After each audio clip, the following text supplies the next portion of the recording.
Welcome to Tony Byrne's View with news you can use.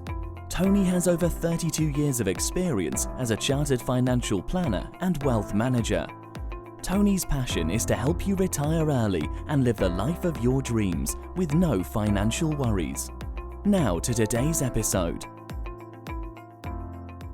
Why taking a reduced final salary pension early makes a lot of sense most of the time. I recently advised a client, let's call her Sally, on whether or not to take her public sector final salary pension early at age 55 instead of her normal retirement age of 60.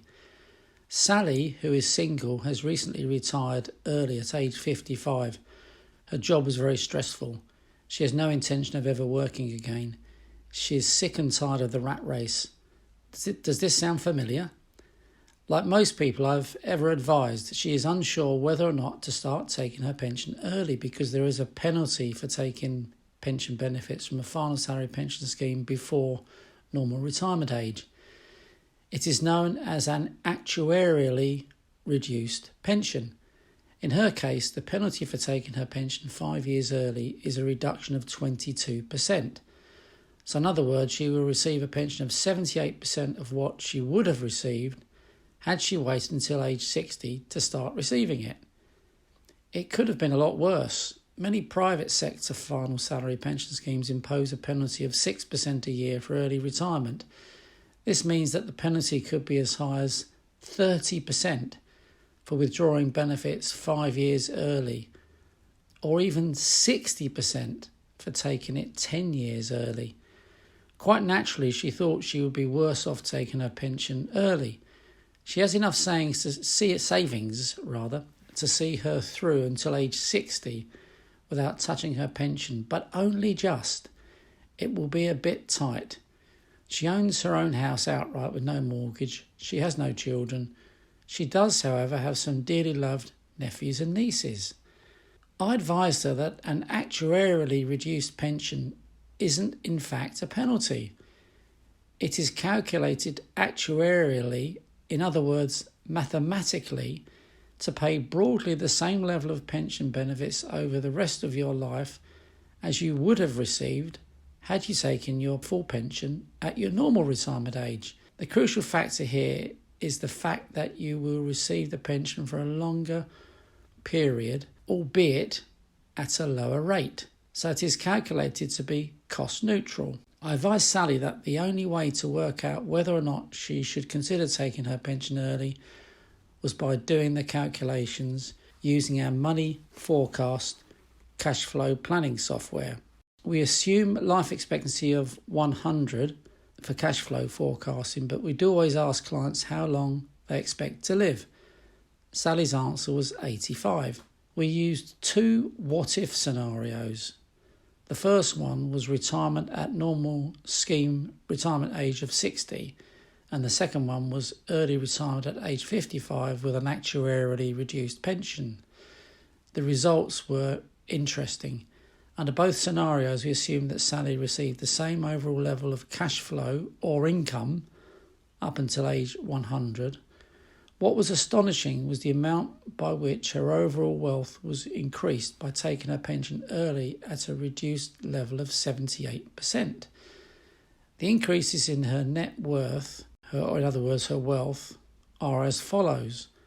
At age 55, £132,000 better off.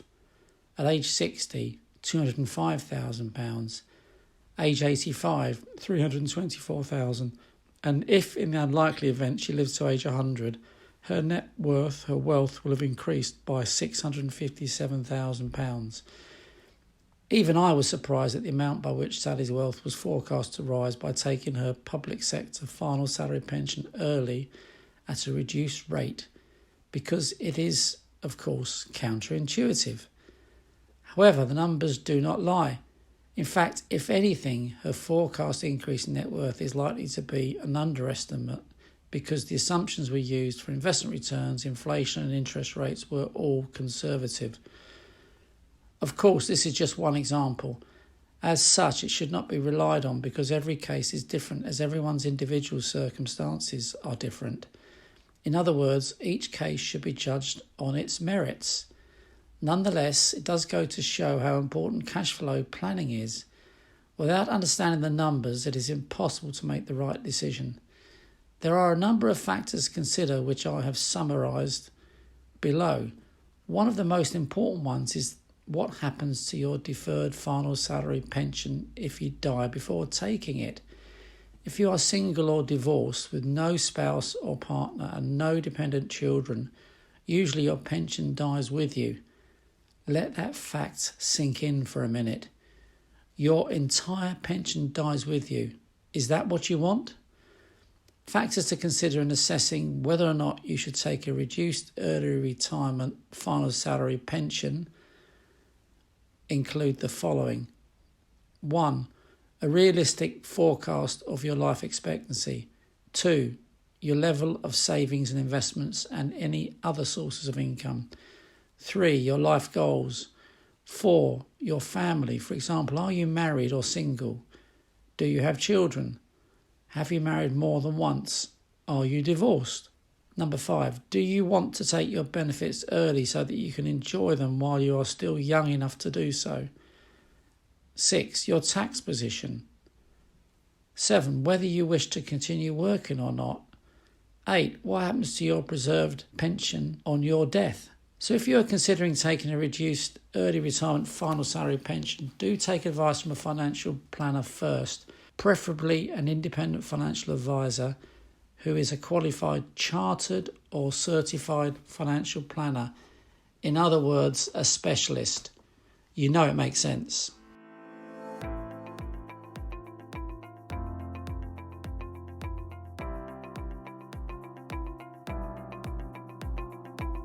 Thank you for listening to today's episode. If you enjoyed it, don't forget to share it with your friends and family. For more information, head to www.wealthandtax.co.uk.